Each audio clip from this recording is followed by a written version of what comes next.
చేయాలని కోరుకుంటున్నాం.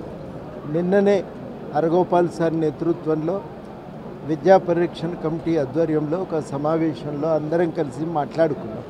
ఏం చేద్దాం విద్యారంగం కోసం అని అనుకున్నాం. అప్పుడు చాలా సూటిగా ఒక ప్రతిపాదన ఏమొచ్చిందంటే, అందరం కలిసి ఉధృతంగా ఓ ప్రచారం చేద్దాం 4 రోజుల పాటు. మనం ఈ సమస్యను తీవ్రంగా తీసుకొని మనం గట్టిగా ఊరూరు తిరిగి విద్యారంగం ఎదుర్కొంటున్న సమస్యలను అర్థం చేసుకొని పరిష్కారాలను ప్రజల ముందు పెట్టి మద్దతును డిమాండ్ చేస్తే తప్పనిసరిగా ఇటు ప్రభుత్వం కదులుతుంది, అటు సమాజం కదులుతుంది. కలిసి రాగల అన్ని శక్తులను కలుపుకొని ఒక విస్తృతమైన ప్రచారం విద్యా హక్కు పరిరక్షణ కోసం అని చెప్పి అనుకోవటం జరిగింది. స్థూలంగా అతి త్వరలో దానికి సంబంధించి ఒక కార్యాచరణ కూడా ఆలోచించుకున్నాక అప్పుడు దానిపైన వివరమైన ప్రకటన చేస్తాం. చాలా కీలకమైందంటే విద్య అనేది సామాజిక మార్పుకు దోహదపడుతుంది.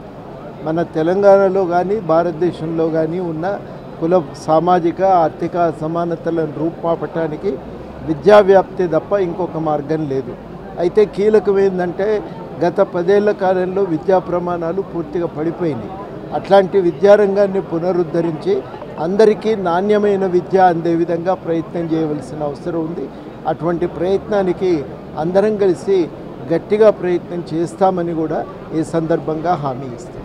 అదేవిధంగా మీరు రీజనల్ రింగ్ రోడ్ కోసం మీరు అంటే గతంలో ఇక్కడ ఆందోళనలు చేశారు, రైతులకు మద్దతుగా ఆందోళనలు చేశారు. కానీ ఇప్పుడు అదే రైతులు అక్కడ అలైన్మెంట్ మార్చాలని చెప్పి గత కొన్ని నెలలుగా కూడా ఆందోళన చేస్తున్నారు. వారిపైన మీ స్టాండ్ ఏ విధంగా? ఇప్పుడు ఎక్కడైనా కానీ భూ నిర్వాసితులను నిర్లక్ష్యం చేయటానికి వీల్లేదు. వీలైనంత వరకు భూసేకరణ అవసరం లేని పరిస్థితులు రావాలి. మొదటిది ఎక్కడైనా అనివార్యమైన నలుగురి అవసరం కోసం భూమి సేకరణ చేస్తే అక్కడ 2013 చట్టం అంటే సవరణకు ముందు ఉన్న 2013 చట్టాన్ని అమలు చేసి న్యాయాన్ని చేకూర్చాలి. వీలైనంత వరకు ఆ భూసేకరణ నివారించే ప్రయత్నమే చాలా కీలకం. అనివార్యమైన చోట మాత్రమే ఏదన్నా నలుగురి ప్రయోజనాలు ముడిపడి ఉన్నాయనుకున్న చోట ఓ స్కూలో ఇంకొకటో ఉన్న చోట అటువంటి సందర్భాల్లో 2013 చట్టాన్ని పాటించాలనేది నేను ఆ పాత ఆలోచన. ఇప్పటికి కూడా నేను దాన్ని ఏమీ వదిలిపెట్టలేదు. ఎందుకంటే మనము మల్లన్న సాగర్ కింద నిర్వాసితులను చూస్తున్నాం.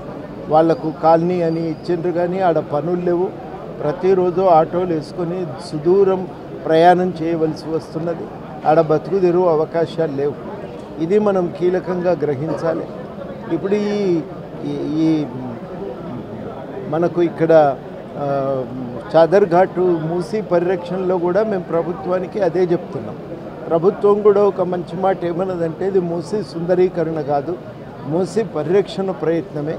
మూసీని పునరుద్ధరించే ఏ ప్రయత్నంలోనైనా ఒడ్డున ఉండే ప్రజలకు మేలు జరగాలి తప్ప వాళ్ళు అందువల్ల బాధితులు కాకూడదు అనే మాట చెప్తే ప్రభుత్వం కూడా నిన్న మంత్రి గారు పిసిసి అధ్యక్షులు వాళ్ళకి చెప్పినప్పుడు వాళ్ళు కూడా దాన్ని సీరియస్గా తీసుకున్నారు. ముఖ్యమంత్రితో చర్చ చేస్తాం. మీరు చెప్పిన ఆలోచనలు బాగున్నాయని నేను కాదు, మొత్తంగా అక్కడ పనిచేస్తున్న ప్రజా సంఘాలన్నీ కలిసి మాట్లాడితే చాలా చక్కటి సూచనలు వచ్చినాయి ప్రజా సంఘాల నుంచి. అవి కూడా వాళ్ళు మేము పరిశీలన చేస్తామన్నారు.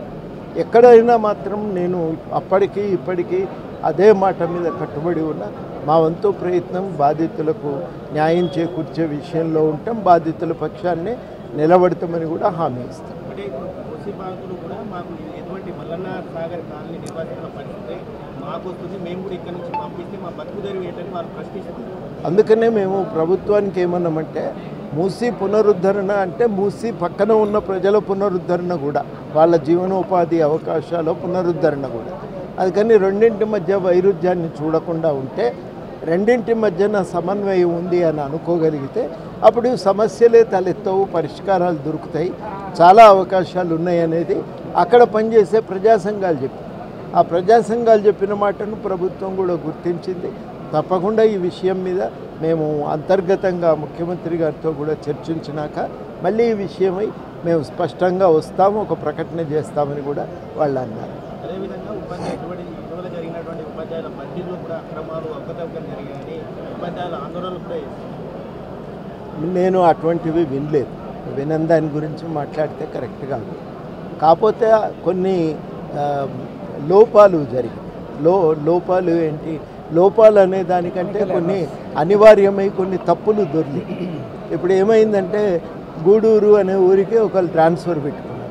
ఈ మండలంలో 2 గూడూరులు ఉన్నాయి, పక్క మండలంలో గూడూరు. ఇప్పుడు ఇది ఏ మండలం అనేది సరిగ్గా అది నంబర్ తప్పు కొట్టేసరికి ఏమైందంటే ఇక్కడ గూడూరుకు రావాల్సిన వ్యక్తి పక్క మండలంలో గూడూరుకు వెళ్ళిపోయింది. అట్లా జరిగింది. అట్లాంటి పొరపాట్లు కొన్ని జరిగినాయి. సాంకేతికమైన సమస్యల కారణంగా కొన్ని పొరపాట్లు జరిగినాయి. సాంకేతికమైన సమస్యలే అవి. వాటి విషయంలో కూడా మేము ప్రభుత్వానికి ఇవి చిన్న చిన్న తప్పులు, వీటిని కూడా మరి పరిష్కరించి ఇంకా సంపూర్ణంగా న్యాయం చేస్తే బాగుంటుంది. ఏమవుతుందంటే కొంతమంది టీచర్లకు కంప్యూటర్ పరిజ్ఞానం లేక అక్కడ మనకు ఈ డిటిపి సెంటర్ల వద్ద వాళ్ళు ఆ కంప్యూటరు నడిపే వ్యక్తి మీద ఆయన బాధ్యత వదిలేశారు. వీళ్ళు చూసుకోలేదు సరిగ్గా. అట్లా పాపం జిల్లాకు 4, 5 అట్లా నష్టపోయారు. అట్లా సాంకేతిక కారణాల వల్ల అట్లా నష్టపోయిన వాళ్ళకు కూడా న్యాయం చేయాల్సినటువంటి అవసరం అయితే ఉంది. దాని గురించి కూడా ప్రభుత్వంతో మేము చర్చ చేస్తూనే ఉన్నాం. టెక్నికల్గా ఎట్లా సాధ్యం అనేది వాళ్ళ దానిపైన కొన్ని గైడ్లైన్స్ కనుక రూపొందించుకోగలిగితే బహుశా ఈ సమస్యను కూడా అధిగమించవచ్చు. తప్పైందని వాళ్ళు అన్నాక మళ్ళీ మనం దాన్ని మాట్లాడడానికి ఒక నిమిషం మీరు వచ్చినందుకు ఒక ఉద్యమ ప్రస్థానం